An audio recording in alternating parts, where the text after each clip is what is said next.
So I am honored to have Rene Sousa here with 10th Planet, one of the competitors on the Who's Next Challenge. Absolutely amazing. If you saw episode 5, probably one of my favorite fights all year. So congrats on that. I won't spoil it for anybody. But want to have him here today because I know 10th Planet's a unique style. You have a very unique style. You're sort of known for some really cool, like the buggy chokes and like leg locks, a lot of the mainstays. I want to get your approach on how you deal with one, the strength conditioning aspect of jiu-jitsu and how you bring that to your game as far as 10th Planet and your body type. And so I guess we'll start there. Like, how do you approach that, with your game right now? Yeah. So, thank you so much for having me. Thank you for sponsoring Who's Next. That was awesome. Once we saw like you guys are sponsoring, like, oh man, that's so sick. Like another resource, for the general public to get healthier as a whole. Right. But the specific of like our niche, right? 10th Planet, buggy chokes, all that stuff. Yeah, that in itself is like a full-time job, right? So I would say number one, it's not doing it yourself. This doing it yourself and going by how you feel. I think how you feel is really important. But I think that at the same time, what's more important is getting together with a good person that really knows what they're doing, right? And you guys can align on goals. So for example, like my strength trainer is like this made strength coach Craig Merrick, right out of this town that I live in. He was my trainer in high school.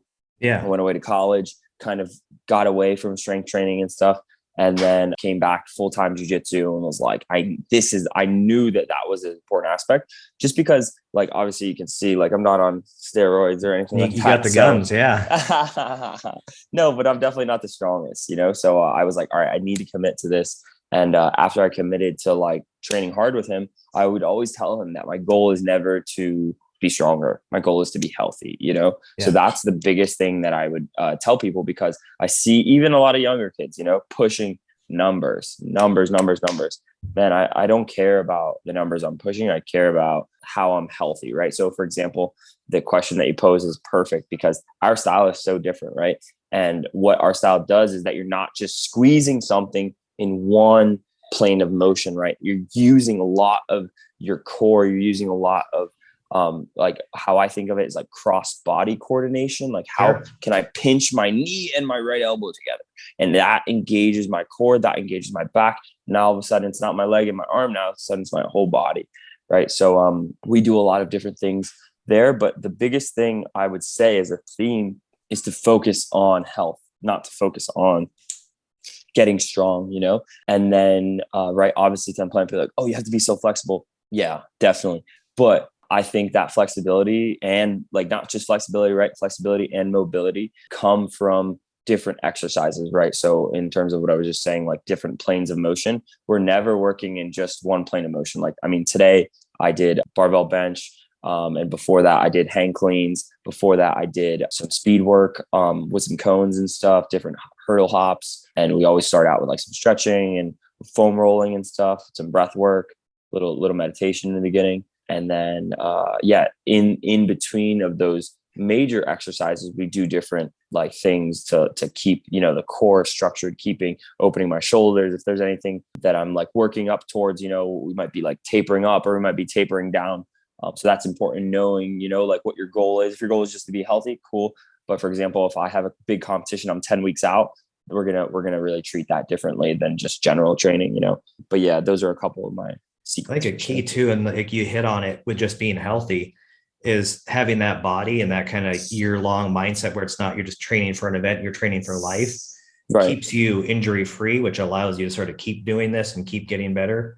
Mm-hmm. What we see a lot of is people almost overdo it and they don't train all year. They just train up for a competition. Right. And that random shoulder or knee pops up and they're injured and they're out for that comp and then they're out for training. And so that's a great point. And a great thing to do is just train to be like healthy overall.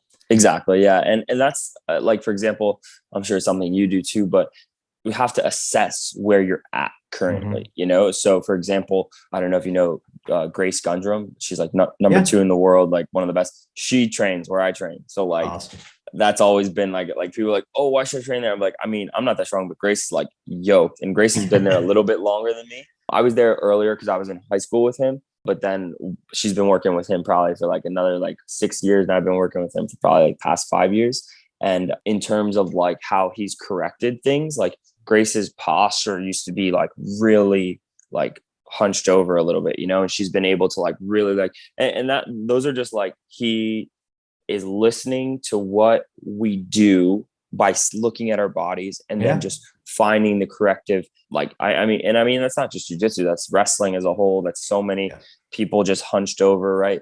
So it's not just her specifically, but it's definitely like something like my hips are always tight. So it's like doing different mobility exercises for that. Yeah. There's a lot of different pieces to the puzzle. And I think focusing on the goal of being healthy rather than being like, man, I really want to put like, why are you maxing out? Chill, relax, you know, like, I don't know, like a lot of people really focus on that strength, man. I mean, I want to be strong as people, but that's like literally my last goal. Like, I don't care about being strong, you know, like I really care about like, and that's what I believe in my jiu-jitsu. You know, I believe in jiu-jitsu being like the checkmate, being like, nope, you're not getting out, you know, like buggy joke style. So, no, I totally agree. There's a point in lifting where there's diminishing returns. So like you had mentioned, you should have goals and you want to be strong for your division. But when you reach that level of whatever that is for you, there's no reason to keep pushing. It's at that point you're wasting time. Where you could, like you said, be doing strategy or technique work, things like that. Yeah. And that's the thing. It's just like, what I'm saying is, what is the risk and reward of maxing out, of going 95%, of going 90%, you know?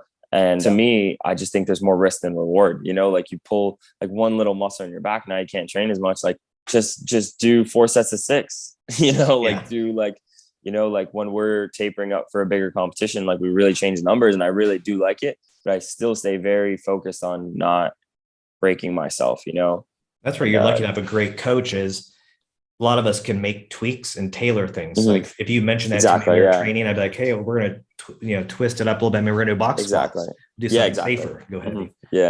For sure. So on that note, you've got a lot going on. So the shows, you teach at 2 different locations, full-time job. How do you balance all of this and still compete at, top 10 in the world? Yeah, so it's tough. So these past 2 years, I've been a high school teacher at a local high school here. I would go to work every day, and then as soon as I'm done, like 2:30, go right to strength and conditioning. And then one thing I actually learned from John Jock was sharing his like ADCC experience from like I think it was 2001, when he just like trained for maybe like a couple of weeks leading up to it, and then went to it, submitted everybody. He said that he would get exhausted before training, like totally shot, through strength training and cardio work. And I did like people like that say stuff and you're just like, light bulb, got it. Yeah. Don't make it more complicated than that. Like I'm somebody who like will go to the gym and not get exhausted because I know I have to train. But then he said that and I'm like, no, I'm getting exhausted. So right now I'm currently switching to like 4 days strength training, 2 to 3 days conditioning. But what I've been on is just 3 days a week strength and conditioning. So 2-hour session, tight in terms of like a lot of stuff packed in, but excellent because my days are like Monday, Wednesday, and Friday, or like Friday or Thursday. And I focus on giving it my all there, being completely exhausted. And then when I go to jiu-jitsu, the goal is not plan A. The goal is like plan B, not getting submitted. You know what I'm saying? Like not plan B, the move, but as in like plan B, like don't get scored on. Like if your guard gets past, cool. Like you don't have to take everybody down. You can play guard. You can just to work on those important points when you're exhausted, because it's easy to do your best, and it kind of helps me like focus on the intentions I have when I'm training. I'm like, all right, like today it's just flow day. It's not like run after it and crush. So that helps me. And in terms of like doing that right before training, that mental battle is huge. Like I'll take a little bit of caffeine before training, but I'm shot. Like I try to like send the signals to my legs and be like, do this. And they're like, no, not today. And yeah, not right now, later. And then breath work really helps in there, meditation, and like being able to like be like, I'm tired, but like it's not over, that definitely plays a big role. And I've been doing this, but man, has it lit a fire, right? If anybody's seen episode 5, I gave that match everything I had in my whole being, so that made me push to like, that's like, I thought I was in the best shape. I mean, not the best shape ever, but I just knew I had good conditioning and I knew I could go forever. We found out I cannot go forever. We found out thinking about that, huh? Oh no, it doesn't not one day goes by that, you know, I'm not thinking about it. And it just and that's the thing. Like if you lose and you get like whatever about it, like it's all good, you know, like you're obviously it's not good. You should be pissed to lose, but at the same time, it's like, it's about the journey, you know, and I'm fully invested in like being a martial artist and like competing, you know, to not boost my ego or to say I'm the man, but to compete, to like show people that they can compete in life, you know, like they can run after it and fail and succeed and like everything like that. So Definitely. yeah. One thing I want to touch on too, because we train a lot of newer athletes coming into the sport. And something you touched on that's really hard to relate to them is not every session on the mats has to be competition style. Oh, absolutely. Like I feel like they go in and like, oh, I can't do the workouts because I'm just too beat, you know, when I roll. It's like, well, take a flow day, like practice defense, you know. Focus, exactly. Focus on what your intentions are, right? Like, for example, I think people that are coming to the sport newly attached to, like, they just judge too much. And it's just, you know, you ask any black belt that's been a black belt for like 20 years, they literally, I guarantee you, they won't say one other thing. They're going to say these two words: mat time. Mat time. Stop judging your progress. Stop looking on Instagram and being like, oh, this person got so good in 8 months. You're not that person. You're you know? And I think for people just coming into the sport, I think taking your strength and conditioning, like I was just talking to a student yesterday that's looking to compete. They've been training jiu-jitsu for maybe like 2 to 3 months, and they're like about it, you know, wanting to train every day. And I tell them, I'm like, I don't think you should be training every day. I think you should be training max four times a week. No way double sessions, because your body, you don't understand, your body can't handle that at all, you know, especially if those are like not advanced sessions, but like mixed level sessions where you're rolling. No way, you know, like I think you need to spend time in drilling and you spend time in like learning and understanding things. But at the same time, it's like, stop with the pressure. You know, you're putting that pressure on yourself. I would rather see you putting more time into studying material, into studying matches, into really understanding the game overall, rather than crushing people in training. It does not relate to competition. Yeah. No, it's a long journey, so you got to enjoy it. Yeah, exactly. And you have to be healthy, right? So like training hard and just trying to win every round, probably going to get you hurt, rather than doing exactly what you said, playing flow, playing defense, playing cool. Lock down your defense, lock down controlling your flow, lock down. One thing I like talk about every single time is that lock down how you're exerting your energy. Yeah. And you'll be successful. You know, like that's the biggest thing in terms of jiu-jitsu, like efficiency and how you're using your energy. Like my goal in tapping somebody is tapping somebody with no energy. Yeah. Zero. And like, I don't want to even have to squeeze. Like, obviously we're at a pro level where you need a break but like my goal like is just utter control, you know? Yeah. And I don't think that needs technique or I don't think that needs strength. So call, you know, but you need your strength and you need your conditioning to keep you in the battle, you know? Yeah, exactly. So at different levels of the game, you know, there's definitely differences for sure. So clearly you're going at it. So recovery is a big part of your strategy. The first question is how, like, just your daily life, like a week, what are your recovery strategies? Then more specifically, when you get into like competition phase, like in trials, you had just 2 days of battles. Do you approach that differently? And like when you go into competition, your recovery versus like normal, and how do you do that? Yeah. So I'll actually start off with sharing and this is not saying I did this and I lost. I lost because I made decisions incorrectly in the match. But I'll share something because like this is it, and there's so many variables with competing well, you know. But this is one I definitely messed up. I went 3-0 first day ACC trials, smoked everybody. That was amazing. Feeling great. Thank you so much. Appreciate it. And then I didn't start competing until 1 p.m. and I want to be wired, like ready to go, you know. Don't know how long these matches are, don't know how much energy. So like I always like to be not so caffeinated, but like ready to go, you know? Yeah, pretty good. And then I think I had probably like my last thing of like amino acids at like 7:30. And then all this energy, all this positivity, all this stuff happening, flow blowing me up, right? Definitely all that stuff was a factor, but the caffeine late and the time zone being later. I didn't get sleep till like 4 a.m., you know, 5 a.m. almost. And we had to wake up at 9 to go fight again. So it was, and I don't think I fought again until like 11, but that everything is off then, So Yep. I've had a lot of losses and I've had a lot of learning experiences from traveling and not rolling out and not doing my mobility routine and getting some cardio as soon as I'm off the plane. Like those things are huge, So I think everyone's different in terms, like Craig Jones will talk about something. You're like, yeah, I don't even warm up. Like, what? Are you kidding me? He's a freak. Like, insane. But yeah, just to piggyback off that question, like that was something that I messed up in terms of recovery. I was thinking about competition, not caring about the repercussions. I should have focused on knowing that I like didn't need that extra push.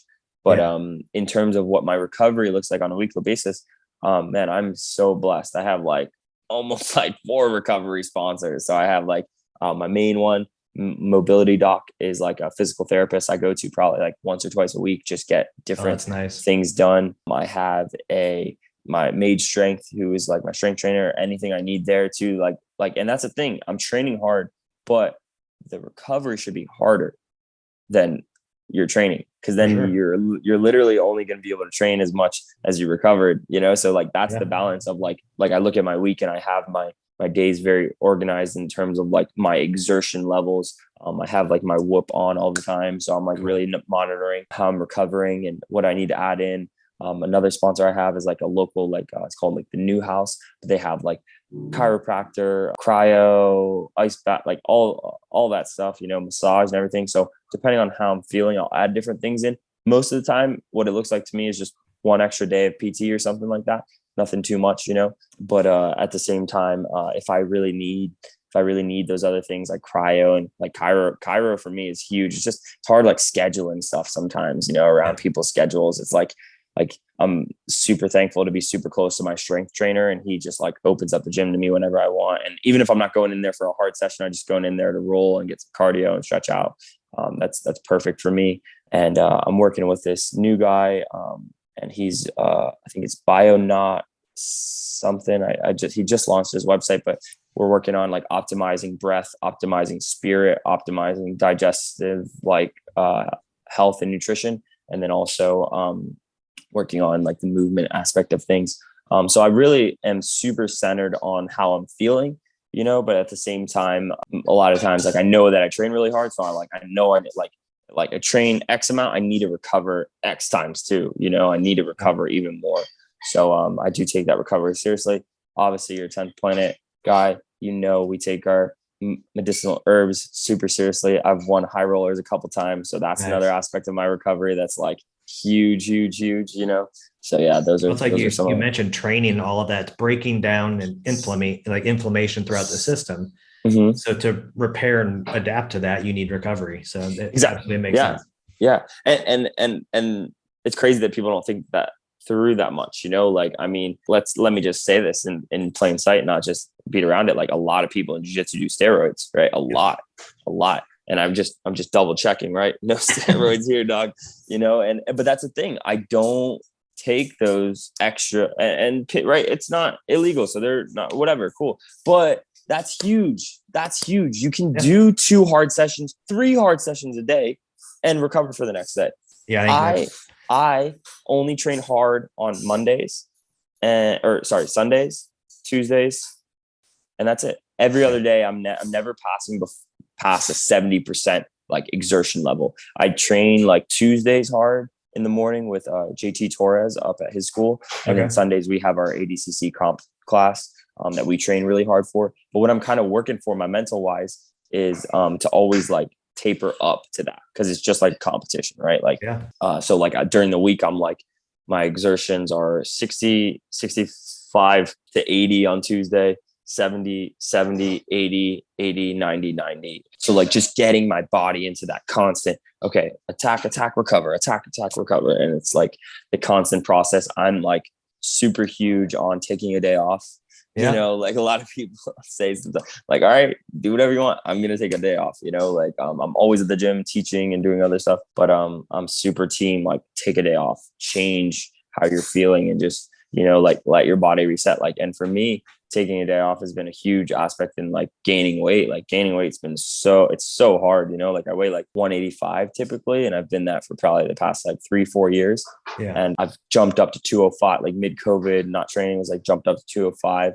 But as soon as I start training hard, man, like calorie exertion is like 4,000 plus a day. So how am I going to put on good muscle, you know, clean without, you know, just eating chicken and rice every hour, you know? Yeah, I'd rather, if your I'm not going to strength's there, you're sacrifice good. that. So yeah. Exactly. Yeah. That's a beautiful plan. It's sort of exactly how we plan. We have 2 high intensity days, 2 Okay. mid, 2 low, and the Nice. rest. Nice. And Perfect. That's arrange awesome. it so the higher spread out so you can recover Mhm. from them. But Mhm. that's absolutely genius. Perfect. Any advice for someone that's just coming up, looking at maybe getting into competing a little bit and want to work on strength, and how do they fit that all in? Any advice for them? I would say for somebody that is a beginner to not do it like how I was just talking about in terms of doing it before, you know, like for example, you don't do jiu-jitsu full time, you have a normal job, right? I would say training 3 to 4 days a week, good enough. And then doing your strength training around that, not necessarily like how I said is what I would suggest, because I think you should be taking your strength training almost as seriously as your jiu-jitsu training, just because like, why not? Why not step on the mat and be confident that I'm not telling you that you need to be the strongest person in the room, but be confident that you're not going to get exhausted. Like, you know what I'm saying? Like, cause that's going to happen. That's going to happen, you know? So like having the confidence to be able to like breathe in those situations is huge. But I don't know if you have any of this kind of stuff, but man, I would really suggest like breath work and meditation and visualization. Like those are things to me that like when I'm competing, I'm like, dang, thank God, like somebody set me on the route to do this kind of stuff. And I know this kind of stuff, you know, because if it wasn't for that kind of stuff, like I really would not be as successful, I think, you know. Oh, so cute. Yeah, no, it's meditation. I'll usually recommend like unplug. So you got quick little like easy meditations daily for people. But even we found, I used to do a lot of tactical athletes. I'm former military, but breath work was huge because you shut off that sympathetic nervous system before you get in there. Just through some easy breath, breathing. So we use that pre-competition too, to sort of get the nerves down. But yeah, great advice. Yeah. I use that pre-competition. I use that during competition. I use that, you know, like in between matches, I think is huge. When I teach my competition classes here, I just always tell them like, guys, this is in between a round, bring that heart rate down because your heart rate's up right now. You're literally continuing to compete. You know, if you watch Hickson Gracie choke documentary, he talks about how he would get his heart rate super low before a tournament because we're both starting at 150. We're hype, you know, and then we're pushing it. Who's going to be able to go longer? You know, not that many people. So starting lower is huge. And man, I've followed like a lot of. I've never trained with Hickson. I've trained under Eddie and under John Jock, who are technically under him. But man, I've studied so much that guy does, and it's worked. You know, so it's like shout out to him. You know, he's been doing all that breath work, all that cold immersion, all the bands, you know, all the movement stuff before it was even thought about being cool. You know, the only thing I have left that I haven't done as much as Hickson done is surf. So I just am looking for a place to post up. It's hard to do where you live. Yeah. I mean, I actually live like an hour from the beach, so it's not too far. But I live like in New Jersey, so I train at 10 Planet Bethlehem and 10 Planet Allentown, which are on the border of like Jersey. But I live in New Jersey, so it's a super nice part of Jersey. But it's like probably an hour, maybe an hour and a half, 2 hours from a good surf spot. But obviously, I've been to Hawaii, I've been to Australia. This is not good surf like those places, you know. So you have to head down to Oceanside. Yeah, no, for sure. I was in Cali for a month last summer, and I mean, this is how much I love jiu-jitsu. I just trained jiu-jitsu twice a day, every day, and was just like loving it, you know, training with John Jock in the morning and Eddie at night. Like I was kind of in a dream world. So, and that's the thing, like, I guess it's an excuse, but I need to find somebody that's going to help me surf, you know?